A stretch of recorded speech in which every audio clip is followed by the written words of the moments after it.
Let us revise invitations through this video. There are two types of invitations, formal and informal invitations. Now, formal invitations are also further categorized into two types. One is letter style and the other one is card style. What is it that we do with the letter style of formal invitation and what is it that we understand from the card style of invitation is what I'm going to talk about in this video. So letter style of invitation is usually sent to specific people such as the chief guest or the guest of honor. So if I want to invite a certain person to an event or to a program that I have organized, I will use the letter style. So if I have to invite chief guest to my school function, for example, I want to invite Mr. Kejriwal, who is the CM of Delhi. How will I do that? How will I write that invitation? It will be written in the letter style. However, whenever I am extending an invitation to many people at large, then I'm going to use the card style. For example, a wedding invite. You invite too many people over there. Or if you're inviting people to the inauguration or the birthday party of your children, then also the card style of invitation is preferred. Both of them come in the category of formal invitations, remember that.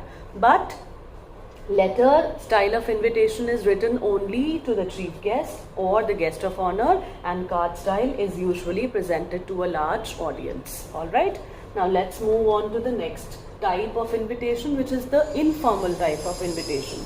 Who is it sent to? You have to write it whenever you are sending an invite to your relatives, or you are inviting your acquaintances, or you are writing to your friends or to your knowns, anyone for that matter who is closer to you and you do not share any formal relation with that person. So these are the two types of invitations. Now we are going to talk about the features of the letter style of formal invitation and the card style of formal invitation. Alright, now let's discuss the letter style of formal invite. We are going to start with the format of this kind of invite. What is it that you need to include in the format? Sender's address. It should be written in 3 to 4 lines.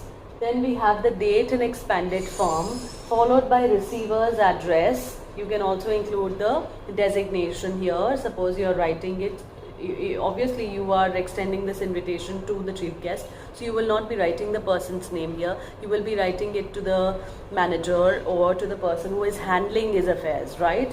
So receiver's designation and address can be written here, followed by subject / salutation. Why have I put this oblique here? It clearly tells you that you can flip this. You can either write the salutation first, dear sir, dear madam first, or subject first. So the CBSE is not going to deduct marks if you're going to flip them.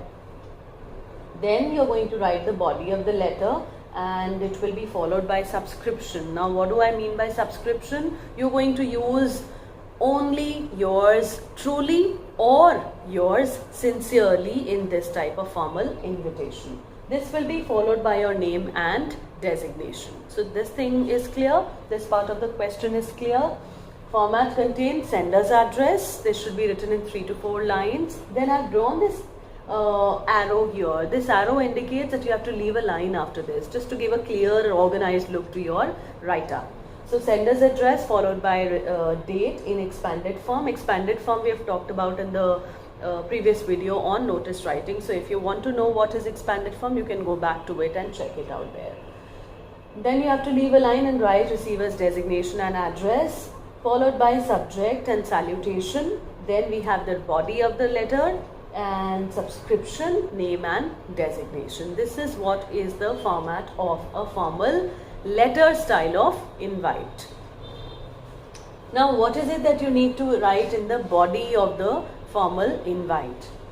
How is it that you can start? If you learn or if you have certain introductory lines in your mind, it's going to save on your time and it's going to make it all the more easier for you to take up the exam as you conveniently want to. So you can start off by writing. It is not that you can use only these introductory lines. You can create your own introductory lines as well. But if you have these lines in mind, it's going to be all the more easy. So it is our great pleasure or esteem to inform you or to invite you over The second style is we are elated to inform that we are organizing this and this. Third style is it is our proud privilege to inform you or to apprise you that we are organizing this particular event at our school or institution on this particular date, and these are the details. We would really appreciate if you could come and preside over the event and make it a grand success. And then the other style of introducing it is that we are writing to apprise you. So any introductory line that you deem appropriate or that you feel that you can start your formal invite with, you can choose from these or you can create your own here. Now let's look at some of the important features which must be there in the body of the formal invite if you want minimal deduction of marks and if you want to save on your time as well.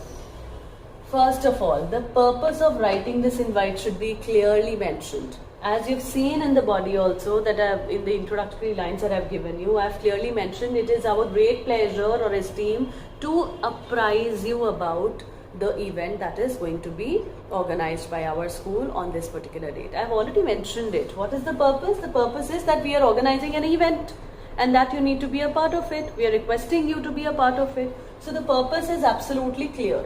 What is it that you're going to mention in this? That we are inviting you for a certain purpose. After this, you have to talk about your school's prestige or your organization's or your institution's prestige in the market. How is it that you look up to this particular institution? If you're going to elevate the stature, obviously the person who is being invited will obviously feel that he should grab this opportunity and that he should be a part of this institution. Now next thing is that his name should also be glorified. He also needs to be given some importance with respect to with respect to this particular event. Why is it that we've considered such and such person to be a part of this institution? So three things. Why are you writing this invite? Number two, what is the school's prestige? And number three, why is his presence important in this particular occasion? And what is going to happen if he is going to be a part of it? Obviously, it's going to be a proud privilege for us. Obviously, it's going to add more grace to the occasion and it's going to be a motivating or a spurring presence, right? Third thing. Language should be polite and your tone should be formal. You're not writing to a friend. Remember that. You're not writing to an acquaintance. You're writing it to a certain person who enjoys a certain designation or a prestige in the market. So you cannot use any informal language here. Your tone should be absolutely formal and polite. Then you have to talk about the invite. Just develop on the content. Since it is supposed to be written only for 50 words, you can write on by saying that it is our great pleasure or esteem to apprise you about the event that we are going to organize on this and this date. This is the day and this is going to be organized in our school auditorium or within the school premises. Our school enjoys great it enjoys great goodwill in the market, and we are a name to reckon with. You would be delighted to be a part of this occasion. Your name, again, as I told you, you can use these lines. Your name is known to one and all, and I think you've done. We think that you've done beautifully in the field of literature, in the field of music, in whichever field you're inviting that person for. And it would be our pleasure to have you with us on this particular date. We would eagerly look forward to a response from you. Date, time, venue must be there. Then importance of this person must be stated. Right? And response is anticipated. What is it that you're anticipating in return? You would be expecting him to reply to you. Now you're not going to use WhatsApp language over here. Your vocabulary, your tone and the use of language should be absolutely formal. So you would say we are looking forward to hearing from you at the earliest. You will not write, I am expecting a response from you by evening. He is not obliged to reply to you. So you have to write in such a manner that seems more formal and respectful to the other person. His response in affirmation is going to give you a boost. So you have to use that language very, very consciously. So what will you say? We are anticipating your response at the earliest, or we are looking forward to hearing from you at the earliest. Or you can end it up by saying that we are looking forward to a positive response from your end. This is how you're going to draft your formal letter style invitation. Alright, if you have any doubts after this also, you can post your doubts in the comment section and let me know about it. I will address the second style of formal invitation, that is the card style. This is how a card style of formal invitation looks like. How are you going to start it? Let's take a look at it and let's understand it closely. The principal, faculty and students of Sri Venkateshwar International School, Dwarka, request the pleasure of your company on the occasion of the annual function on 17th March 2023 at 5 p.m. in the school auditorium. Shri Kapil Sibal, then in brackets, former Education Minister, Government of India, has kindly consented to be the chief guest, followed by subscription name and contact. What have I done in this invite? The things that you need to take a closer look at are these. Number one, I have just used a single sentence which is trickling over to the entire layout. Okay, it's just one sentence that I've completed my card style formal invite in, and this is how it is supposed to be done. Second thing, I have included the name of the host here. Who is the host? It's the principal, faculty and the students. Now, of what particular school, which organization are we talking about? I have written Sri Venkateshwar International School here. You can write any other institute's name that is mentioned in the question, or you can fabricate details. You can write XYZ Public School or ABC Public School Dehradun. You can forge details if nothing is given in the question. So number one single sentence trickling down to the entire layout. Number two, name of the host that is organizing this particular event. Now, beginning line or the introductory line. I have written, request the pleasure of your company. Children, if you learn it as it is, it's going to ease out everything for you. It's going to save on your time and it's going to take lesser effort in writing at that point of time when you are already struggling with a lot of other things in your mind, right? So you can write it in whichever way you feel convenient. Number one, this style, request the pleasure of your company. If you don't want to use this style of writing, if you don't want to use this introductory line, what you can do is you can write, request the pleasure of your benign presence. Request the pleasure of your benign presence, or solicits your gracious presence. Solicits your gracious presence, or cordially invites you to attend. Cordially invites you to attend. Whichever introductory line you are comfortable with, whichever introductory line appeals to you, you can use it as it is in the card style of formal invite. I suggest you learn these lines up, you learn the layout, you just have to change the details according to the question in exam. Next thing that is there is the occasion. What is it that you're inviting the other person for? Why is it that you're extending this invite? So obviously the occasion has to be mentioned clearly. Date, time, venue is clearly there. What is the occasion? This has been highlighted in bold and the font can also be enlarged when you're writing it. Okay, and here, where is it that you're holding this particular program? It's in the school auditorium. So I've highlighted it from the rest of the text. Then I am going to leave a line here. It may not be visible, but I am drawing an arrow over here to indicate that you have to leave a gap here, a line here, so that your content or the card style of formal invite looks more logical, coherent and organized. Shri Kapil Sibal, again in bold. Why am I using bold here? Because it is going to attract the attention of the reader or the evaluator as to this particular person has been invited as the chief guest. So another important point is the mention of chief guest.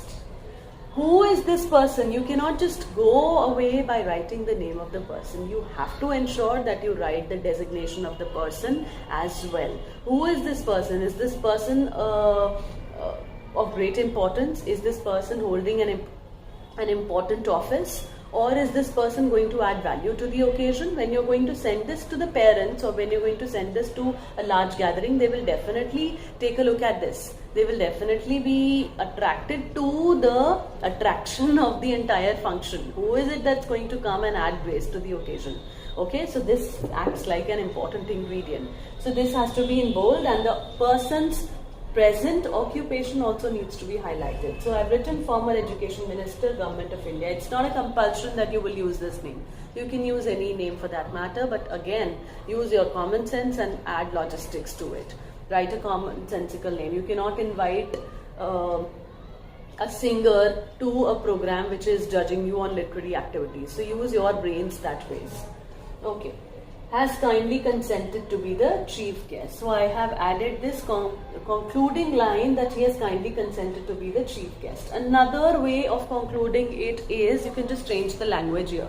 You can say, has kindly consented to preside over the event. Just use a phrasal verb here to make it more attractive and to, gauge the attention of the reader. After this, you will definitely leave a line and you're going to write RSVP. That means we are expecting a response in return.